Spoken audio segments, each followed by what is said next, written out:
Hello friends, नमस्कार। हमारे YouTube channel college education में आप सभी का स्वागत है। नीति निर्देशक तत्वों से रिलेटेड छोटे वाले क्वेश्चन है। पहला क्वेश्चन देखिए, नीति निर्देशक तत्व किस देश के संविधान से ग्रहण किए गए हैं? तो नीति निर्देशक तत्व आयरलैंड के संविधान से ग्रहण किए गए हैं। अगला क्वेश्चन है, नीति निर्देशक तत्वों का उल्लेख संविधान के किस भाग में किया गया है? तो नीति निर्देशक तत्वों का उल्लेख संविधान के भाग 4 में किया गया है। अगला क्वेश्चन है, नीति निर्देशक तत्वों का उल्लेख संविधान के किस अनुच्छेद में किया गया है? नीति निर्देशक तत्वों का उल्लेख संविधान के अनुच्छेद 36 से 51 तक में किया गया है। अगला क्वेश्चन है, नीति निर्देशक तत्व की विधिक स्थिति क्या है? कानूनी। तो नीति निर्देशक तत्वों को वैधानिक शक्ति प्राप्त नहीं है, इन्हें न्यायालय द्वारा लागू नहीं किया जा सकता है। मतलब यदि सरकार नीति निर्देशक तत्वों का पालन नहीं करती है तो आप इनके विरुद्ध कोर्ट में शिकायत नहीं कर सकते, नहीं कोर्ट इनको लागू कराने के लिए सरकार को ऑर्डर दे सकती है। अगला क्वेश्चन है, मूल अधिकार और नीति निर्देशक तत्वों में कोई दो अंतर बताइए। पहला है, मूल अधिकारों को कानूनी शक्ति प्राप्त है, यह न्याय योग्य है, लेकिन नीति निर्देशक तत्वों को कानूनी शक्ति प्राप्त नहीं है, ये न्याय योग्य नहीं है। अगला है, मूल अधिकार नागरिकों के लिए हैं जबकि नीति निर्देशक तत्व राज्य के लिए हैं। अगला क्वेश्चन देखिए, सामंजस्यपूर्ण संरचना का सिद्धांत क्या है? तो सामंजस्यपूर्ण संरचना के सिद्धांत का प्रतिपादन सुप्रीम कोर्ट के द्वारा मिनर्वा मिल्स विवाद 1980 में किया गया था।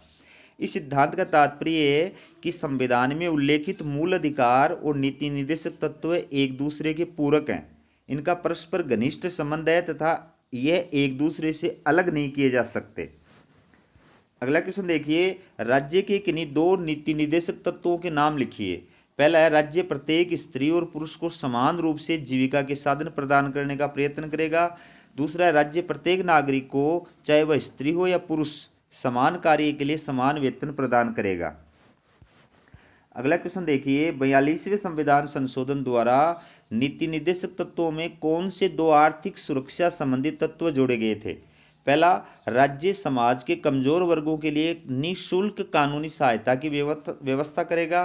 दूसरा, राज्य औद्योगिक संस्थानों के प्रबंध में कर्मचारियों के भागीदार बनने के लिए कदम उठाएगा। अगला क्वेश्चन देखिए, अंतर्राष्ट्रीय शांति और सुरक्षा संबंधी दो नीति निर्देशक तत्व बताइए। पहला है, राज्य अंतर्राष्ट्रीय शांति और सुरक्षा में वृद्धि का प्रयत्न करेगा। दूसरा, राज्य राष्ट्रों के बीच न्याय और सम्मानपूर्ण संबंध स्थापित करने का प्रयत्न करेगा। अगला क्वेश्चन है, नीति निर्देशक तत्वों की आलोचना किन आधारों पर की जाती है? कोई दो आधार लिखिए।